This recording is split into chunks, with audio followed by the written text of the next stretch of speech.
Welcome to our first impressions of Skull and Bones. We played the open beta that ended yesterday, and on February 13th you can already play the full version if you are subscribed to Ubisoft Plus or if you buy the premium edition. And let's take a look at the beta. We prepared some footage. Let's jump right into it.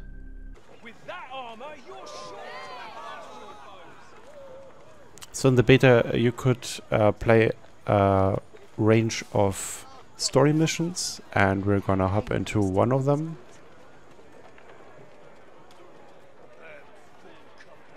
Yeah, you mostly head to Skurlock's office to get new quests, and this is what awaits you there. Rex, you're not heading there. The boss man's piss drunk off fine wines. Nearly shot me with his flintlock earlier. Hurt my feelings, he did. I am the king. I am John Sherlock. I'm Scott Sherlock. That wine, meant for the crew, mind you, was part of a hefty down payment. Some scheming French turncoats want to make a violent power grab for the regional office, so they hired Skurlock and his, persuasive ways to attack the Compagnie Royale fort. Margareta, please. In this state, he couldn't steer a ship even if his dear old Margareta came calling.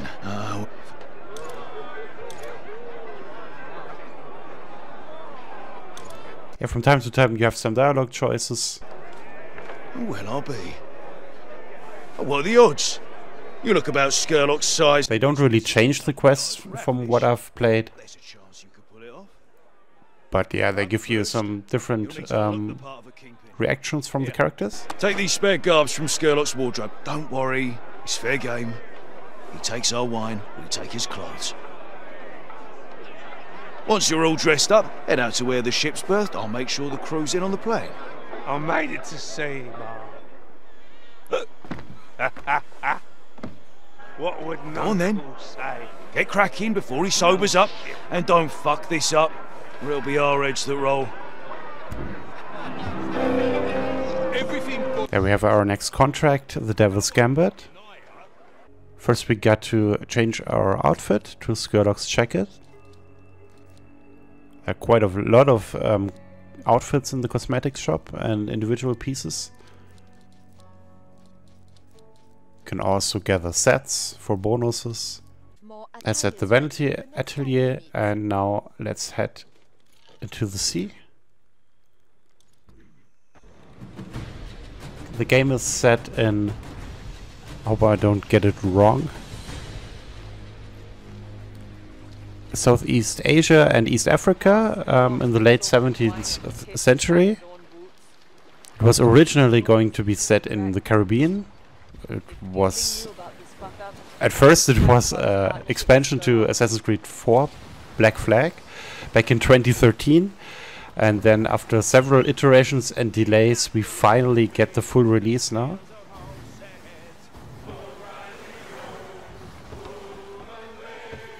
We captured the footage on PS5.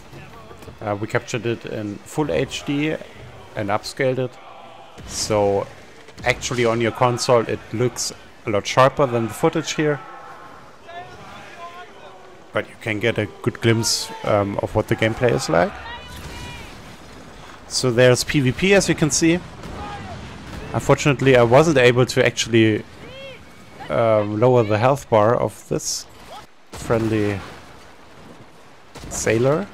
The only one that actually shot at me during the whole beta.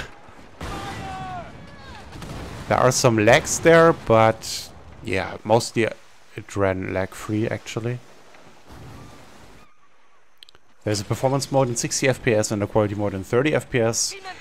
The difference isn't that big, but if you play on a PC, which we also did, you can carry your save game with you, and on maximum details it looks a lot better on PC actually than on PS5, even in the quality mode.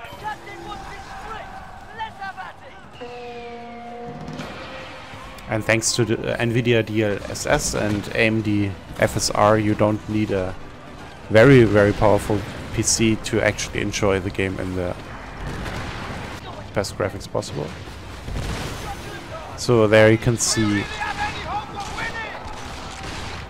one of the mission goals, to plunder this fortress.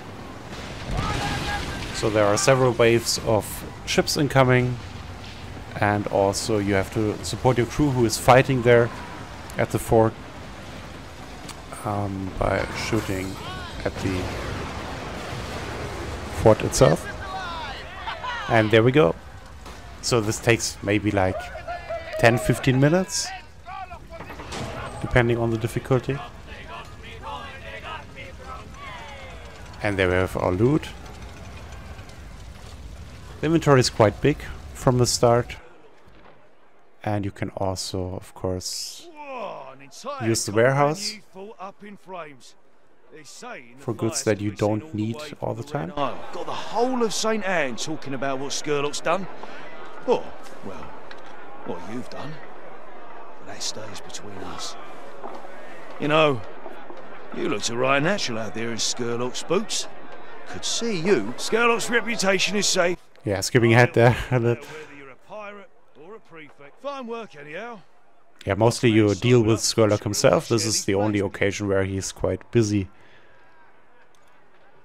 But then we can also meet him. Finally. Of course, there's also a character creator that we don't show here. And you actually start with a very small boat where you have to defend yourself from sharks. Those are not a problem a few hours into the game. Yeah, the voiceovers and the visuals are quite nice in the cutscenes, but it's also cool that you can skip each individual line. Always like that in a game, since the cutscenes are in-engine. Time to acquire ivory by stealing the commodities from Ungwana merchants. But first we will go to the shipwright and show you a variety of ships that you can purchase. As you can see, I didn't quite get either the ingredients or the blueprints for most of the ships. There's also a limit to your infamy level, which you can level up by completing missions and side activities, which I maxed out. I also completed all of the story missions available in the beta. Later on, Sherlock isn't the only one, the captain who gives you missions. There's also a black market that unlocks a while into the game, which we won't see in the video here. And yeah, there's actually quite a variety of missions to unlock and to play. It was essentially a demo, since the game launches just like 24 hours after the beta ends for early access players. There we can equip our weapons. Only 3 slots on this ship. A lot more weapons there.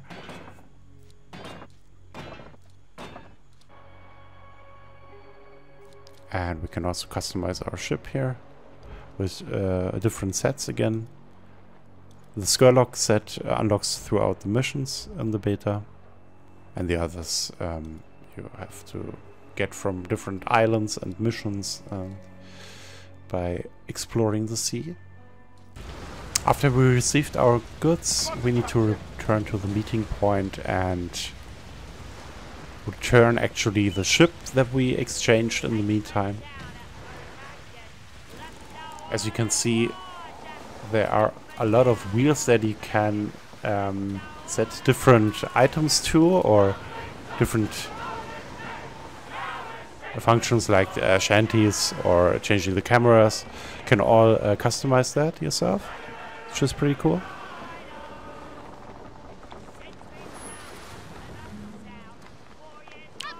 Yeah, and as you can see on the lower right, you can set your speed. You get a bonus in speed if you catch the wind the right way. And on the lower left you saw maybe the health. The game world is very lively. As you can see, the AI ships attack each other. There are also islands to explore to find treasures. There are also treasure maps, quite a lot of them. And the treasures get increasingly difficult to find. Also, the difficulty ramps up quite a lot during the end of the Skurlock missions. If you haven't done most of the side stuff like I did, then yeah, maybe you're at level 3 or 4 towards the end, and your enemy ships are like at level 9 or 10. So you need to figure out a strategy how to deal with those big convoys. The best chance you have is by attacking from afar, of course. The chicken tactic.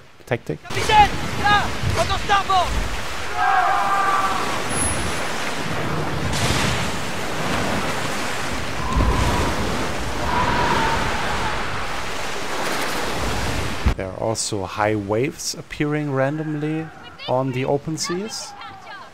If they catch you, you're dead immediately, so you need to evade them. But also in a storm, your stamina that you see in the middle, the lower part of the screen, drains quite quickly, so you can use food to replenish them. Or you can claim an island that you discover for yourself, and then you have a short time of a stamina boost. There you can see there are also flamethrowers, which are very powerful if they're used against you. There are also status effects affecting each ship for some weapons like the flamethrower. But thankfully there are restoration kits and repair kits to get you up to speed again. There are 3 different camera angles from what I've seen. And also you can upgrade your binoculars, as you saw here, to be able to zoom and to scan ships that are further away. This is actually not the maximum zoom level. You can upgrade them more. At least 1 more tier is there to unlock. There are also trade routes where you can catch ships and scan them for their cargo and get what you need, either for crafting or for missions.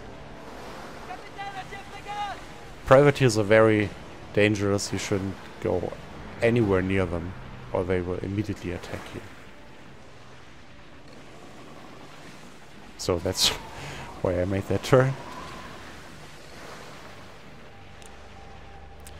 And yeah, those are our first impressions of Skull and Bones. Can't wait to play it some more. Hopefully we can play it in multiplayer with some other editors, like we've done with other games, including Smallland that you will see later this week, or also Suicide Squad, and of course Foam Stars and Helldivers 2. We wanted to stream that on Sunday, but sadly the servers didn't allow that, so we're gonna try that again once the servers are up and working.